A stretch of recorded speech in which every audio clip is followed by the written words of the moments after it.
Hey guys, welcome back to Broke Overland. My name is Chad, and today we're going to be working on the bed portion of the bed lift system that we put in the last video.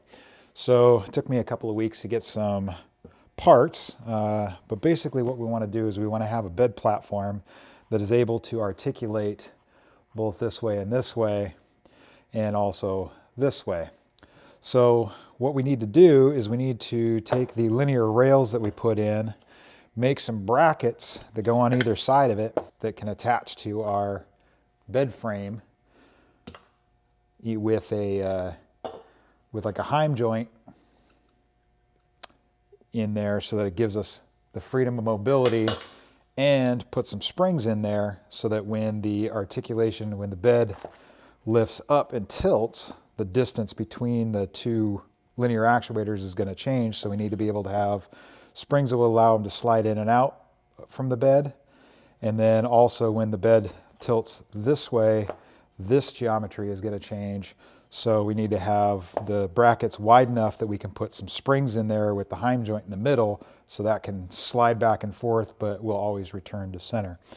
I think what we're going to do is I've got some aluminum that I've been using for welding coupons. We're going to go ahead and stamp out a couple of brackets to go on either side of the linear actuators, the track actuators.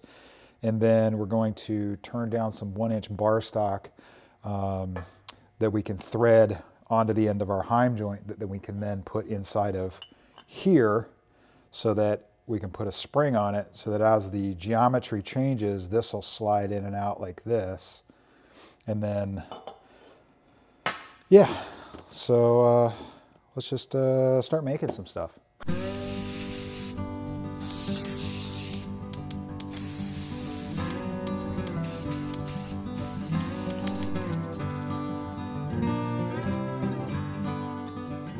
One thing I forgot to note is that we are using Progressive Automation's control system right now, and that control system only allows the bed to go up and down with all 4 actuators working in unison, since they are a Hall effect system. The nice part about their system is once you calibrate the actuators, you never need to rehome them.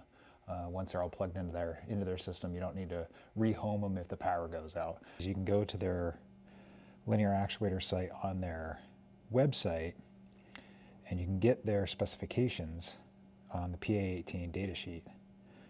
And that datasheet has all the mounting bracketry information, that we need. So there we go. Let's punch some holes, round the corners, and make some brackets.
Lined up nice and straight, and I can put it in the vise.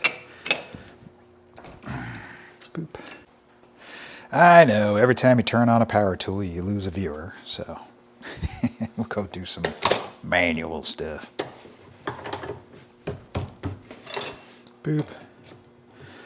Back this guy out. Get some cutting lube in there. Oh, wait a minute. I got the towel. I'm going to catch all my stuff. I want it to drop out of the bottom. And you're right. I should have countersunk these. We'll countersink these a little bit. Just to take the nub off.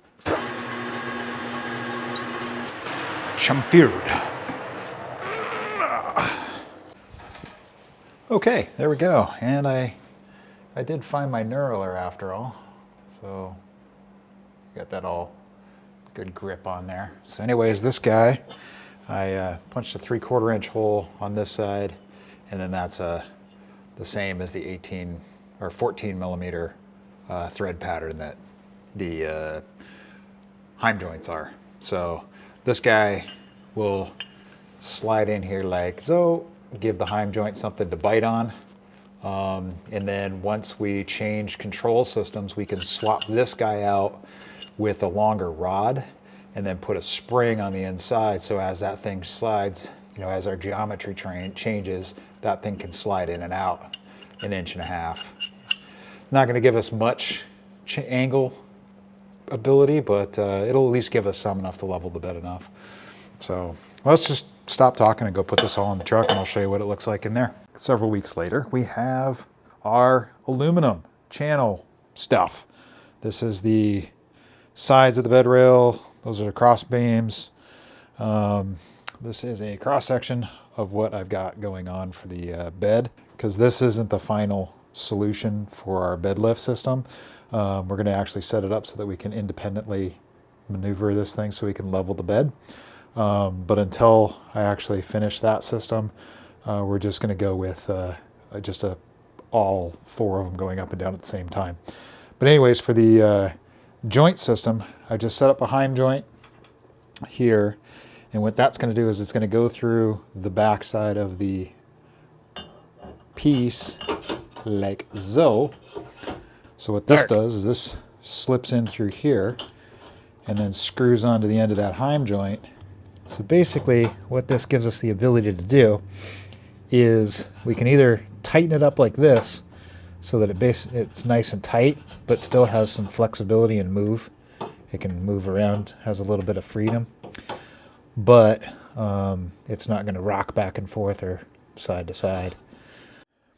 And we have the return of more tongue and groove cedar that we've got a pre-stain before we chop it up and throw it in the bed frame, because we left that gap at the bottom of the bed underneath in order to be able to plug this stuff in, and then, but we'll get these stained up.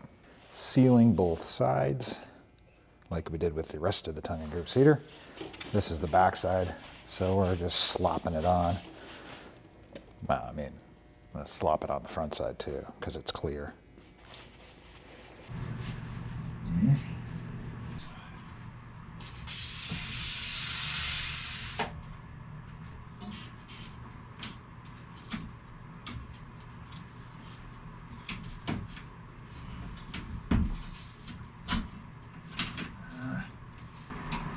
Oh man, got that one upside down. I got both those upside down. Idiot.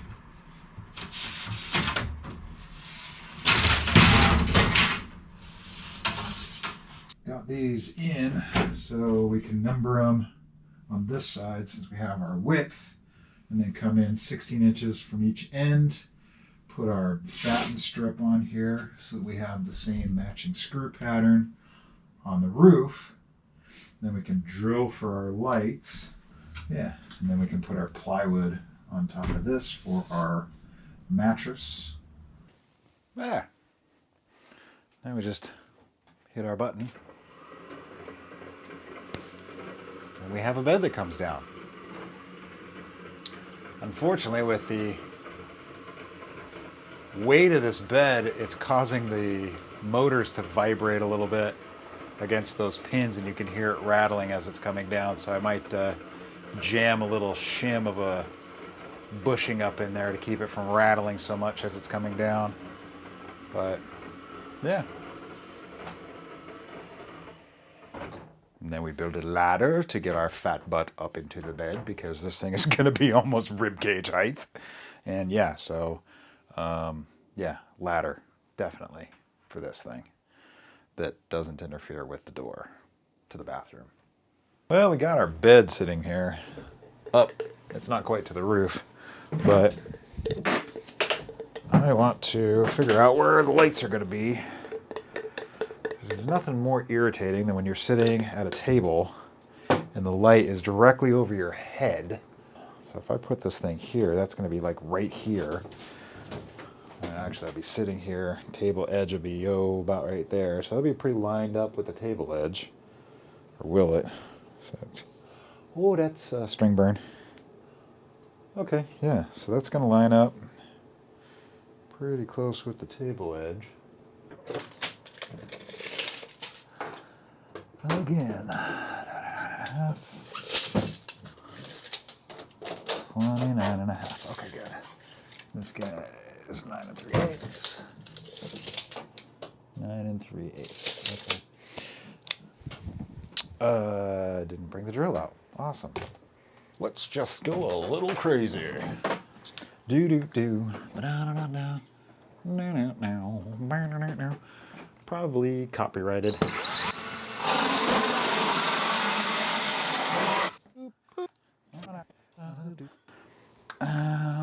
Out, please. Out. Ankle. Oh, gonna need a vacuum.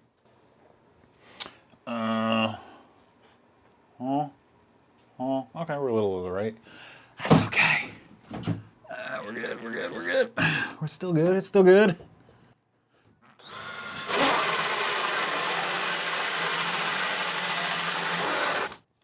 We are gonna have to do some editing on that audio because that is loud.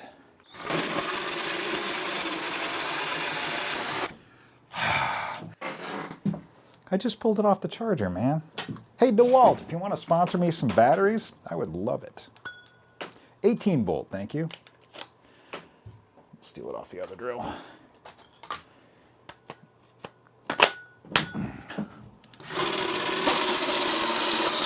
Woo! That's gonna be tinnitus. Oh. Wear your safety hearing protection stuff, kids. Who am I kidding? You know kids watching this show. My demographic is probably 45 to 60. Yup. Just the way I like it. Did that just pop out of there? You piece of poop. All right, and go in your hole. Oh, there we go.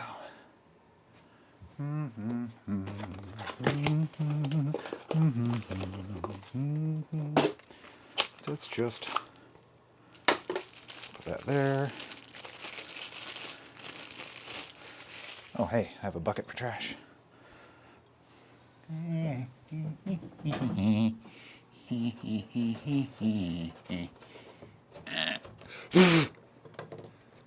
Oh, there we go.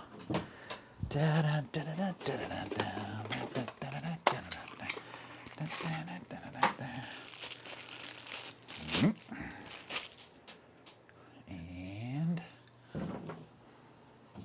I know I got a couple extra ones of these. I have no idea what I did with them. They are probably lost in the shuffle.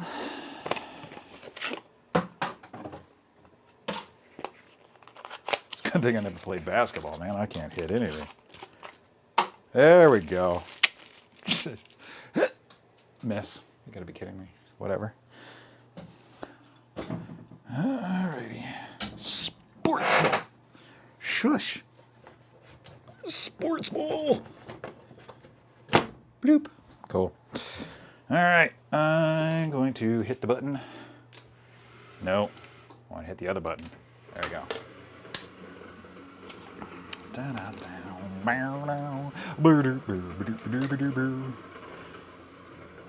the way before I crush it.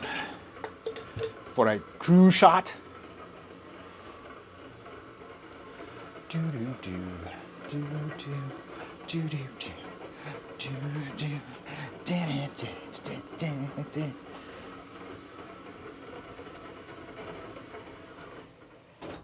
Ta-da! Oh yeah, it's yeah, Bubba. All right, I'm gonna go get the. Okay. Take these off.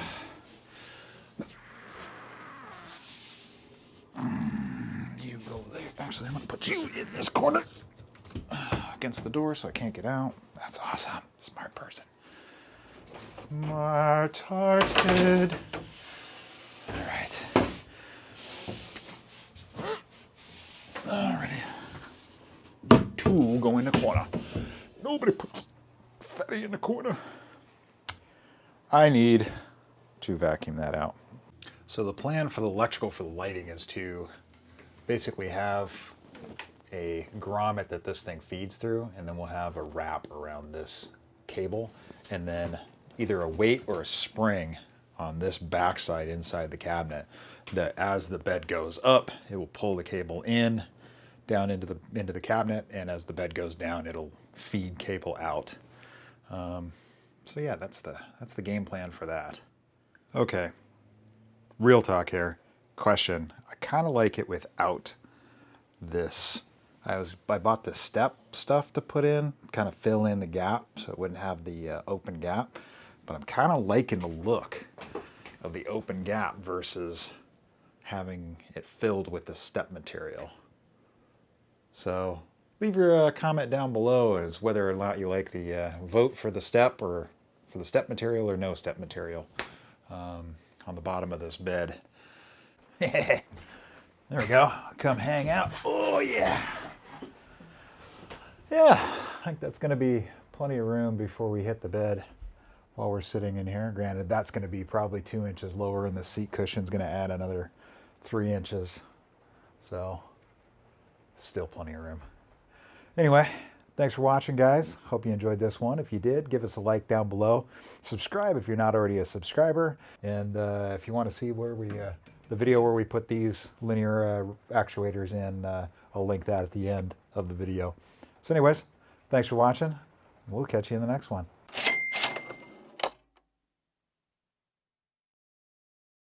We'll catch you in the next one. Oh, Jesus. Oh, man. Oh, man.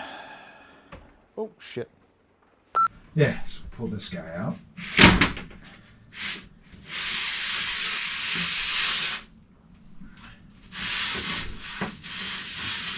Oh, crap. I'm going to run out of room. I did. Son of a biscuit.